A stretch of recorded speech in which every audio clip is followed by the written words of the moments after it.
Doctor Babasaheb Ambedkar आंतरराष्ट्रीय विमानतळ नागपूरच्या GMR समूहाकडे हस्तांतरणाचा सोहळा राज्याचे मुख्यमंत्री देवेंद्र फडणवीस, केंद्रीय रस्ते वाहतूक व महामार्ग मंत्री नितीन गडकरी आणि केंद्रीय नागरी उड्डाण मंत्री किंजरापू राम मोहन नायडू यांच्या प्रमुख उपस्थितीत संपन्न झाला। GMR समूहामार्फत विमानतळाच्या महत्त्वाकांक्षी प्रकल्प राबविण्यात येणार असून यामुळे नागपूर विमानतळाची क्षमता मोठ्या प्रमाणात वाढणार आहे।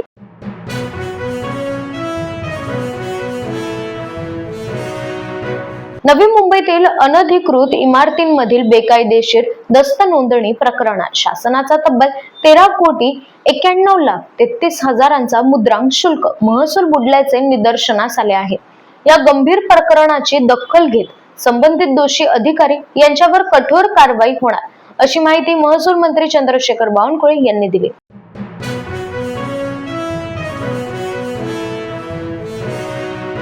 राज्यात अवैध प्रवासी वाहतुकीमुळे होणारे अपघात रोखण्यासाठी मालवाहू वाहनांतून प्रवासी वाहतूक करणाऱ्या वाहनांवर कठोर कारवाई करण्यात येणार आहे। अशा वाहनांचे परवाने देखील रद्द करण्याचे निर्देश देण्यात आले आहे अशी माहिती परिवहन मंत्री प्रताप सरनाईक यांनी दिली।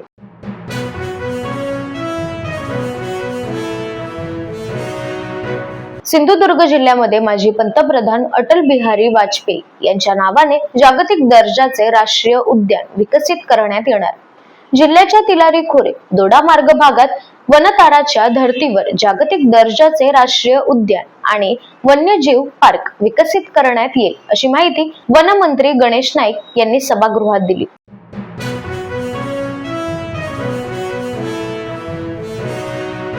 ऑनलाईन परीक्षा प्रणालीतील गैरप्रकार अत्यंत गंभीर असून केवळ विद्यापीठ पातळीवर चौकशी न ठेवता या प्रकरणात सलगर या व्यक्तीच्या नावासहित संपूर्ण प्रकरणाची CID चौकशी करण्याची सूचना आज शासनातर्फे विधानसभेत चंद्रकांत पाटील यांनी दिली।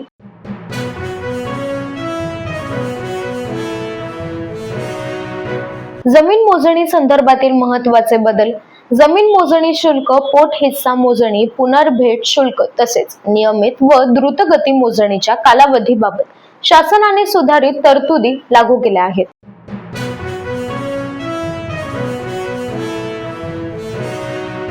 दीड मिनिटात पत्रकारांना 3 वेळा शिव्या आणि धमकी, संजय दिना पाटील यांनी थेट आता माझ्याकडे प्रतिक्रियेला येऊ नका असं वक्तव्य केलं आहे।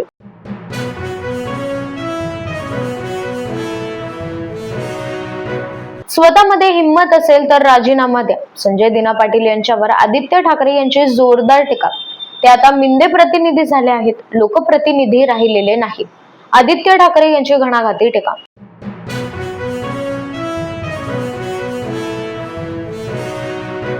संजय पाटील यांनी आंदोलकांना जीवे मारण्याची धमकी दिली आणि बॉम्ब ठेवण्याचाही उल्लेख केला आहे। जनसुरक्षा सुनिश्चित करण्यासाठी पाटील यांच्या विरोधात तात्काळ चौकशी आणि पोलीस कारवाई करण्याची मागणी संजय राऊत यांनी पत्राद्वारे केली आहे।